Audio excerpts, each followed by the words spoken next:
biar kalian bisa milih mau sebesar apa yang mau kalian pesan.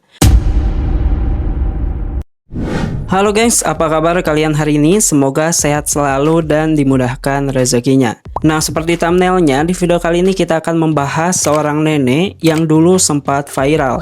Dan ia dipercaya memiliki kemampuan untuk membuat timun kalian membesar sesuai keinginan. Bahkan konon, Presiden Soekarno juga sering mendatangi nenek ini. Oke, inilah dia kisah Ma Erot. Diketahui Ma Erot lahir pada tahun 1879 di Cigadog, Caringin, Cisolok, Sukabumi, Jawa Barat, dan meninggal pada 5 Juli 2008 di usianya yang kurang lebih 130 tahun. Ma Erot memiliki suami bernama Bahboi Asbandini yang meninggal 25 tahun lebih dulu, yaitu pada tahun 1983. Dan sepanjang hidupnya, beliau memiliki 7 orang anak, yang terdiri dari 2 anak perempuan dan 5 anak laki-laki. Mak jatuh sakit, ternyata kita harus cari obat ke sana ke sini, termasuk ke orang-orang. Sosok Ma Erot terkenal dengan praktik pijatnya yang diklaim bisa membesarkan timun pria, di mana panti pijat ini menjadi sumber penghasilannya setelah suami Ma Erot meninggal.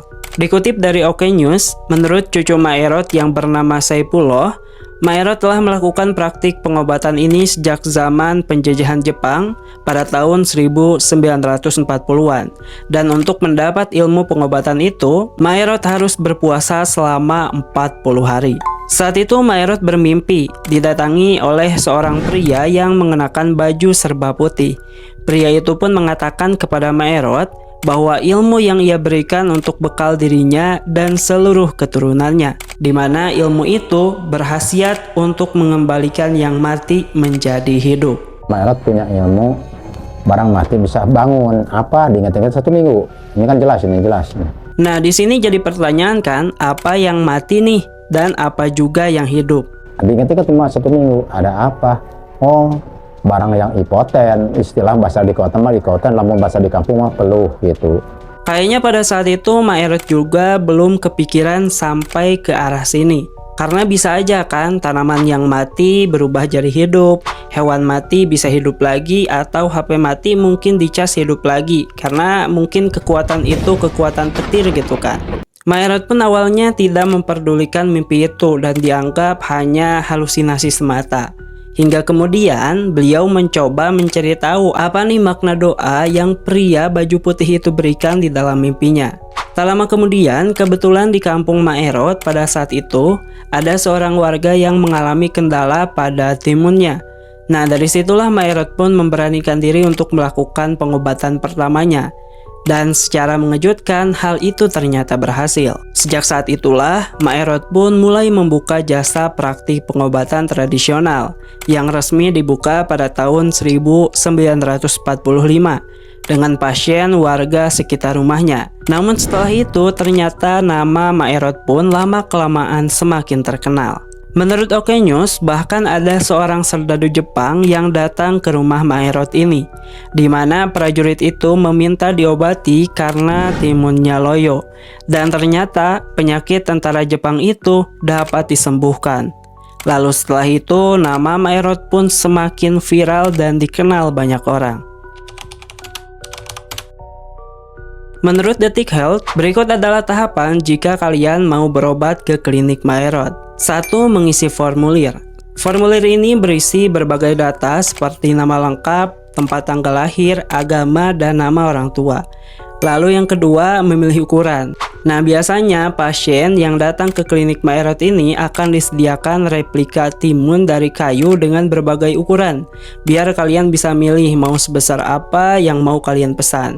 Untuk panjangnya biasanya tersedia ukuran 15-20 cm, sedangkan untuk diameternya berkisar antara 3,5-6 cm.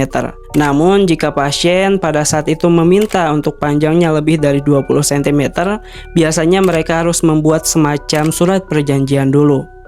Ini sebetulnya apa, Pak?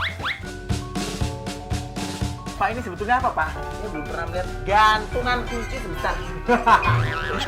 Lalu tahap ketiga adalah pemeriksaan. Pemeriksaan ini dilakukan untuk mendeteksi apakah ada penyakit lain. Salah satunya misalkan yang sering terjadi adalah penyakit diabetes. Kemudian yang keempat adalah proses pengobatan. Nah, menurut Merdeka.com, metode pengobatan yang digunakan biasanya terdiri dari yang pertama, metode pijat simpul saraf.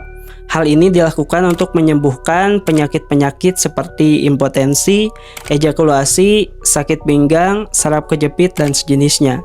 Sementara untuk membesarkan timun, biasanya metode yang digunakan adalah dengan potongan bambu yang besarnya disesuaikan dengan keinginan pasien. Bambu itu kemudian diisi oleh lemang atau ketan hitam yang sudah direbus dan harus dimakan dengan buah terong muda yang sering disebut pancasona. Tambah lagi minyak untuk dipoleskan setiap malam rutin di rumah. Terong pancarasa sama lemang, ini udah khas. Dibuka lemangnya seperti ini. Nah, nanti dimakan pakai sendok seperti ini. Biasanya proses pemijatan berlangsung hanya 30 menit sampai 1 jam saja. Lalu apabila proses terapi atau pemijatan itu selesai, maka pasien akan diberikan ramuan untuk diminum selama 3 hari. Tahap yang kelima adalah pemberian ramuan. Nah, menurut Cucu Maerot, ada 3 jenis ramuan yang diberikan kepada pasien, yaitu ramuan oles, untuk diminum, dan juga untuk dimakan. Untuk olesan, bahan bakunya biasanya berasal dari binatang, sementara ramuan yang diminum atau dimakan semuanya berasal dari tanaman. Nah, untuk jenis-jenis tanaman atau binatang apa saja yang digunakan dalam racikan obatnya ini, pihak keluarga memang tidak mau membocorkan, karena itu sudah menjadi rahasia turun-temurun mereka.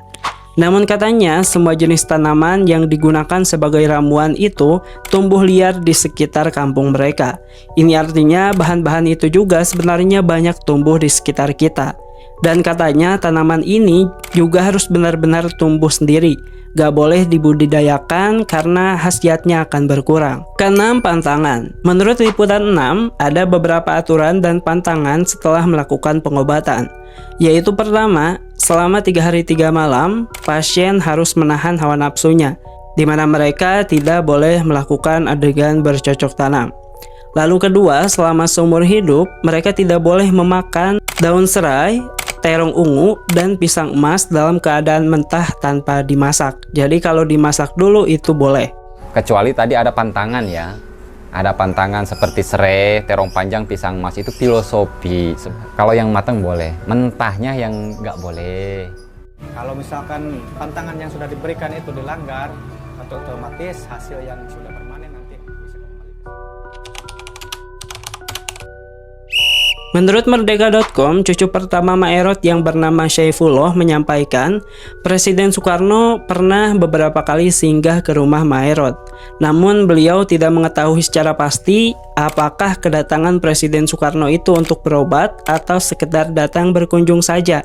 Karena memang pada saat itu nama Maerot kan sudah sangat terkenal. Ibaratkan pejabat zaman sekarang ketika ada yang viral kan kadang suka datang berkunjung. Menurut Syaifullah, kakeknya atau suami Maerot yang bernama Bah Boi memiliki banyak foto-foto bersama Soekarno, di mana semasa menjabat sebagai presiden, Soekarno memang sering mampir ke istananya di Pelabuhan Ratu.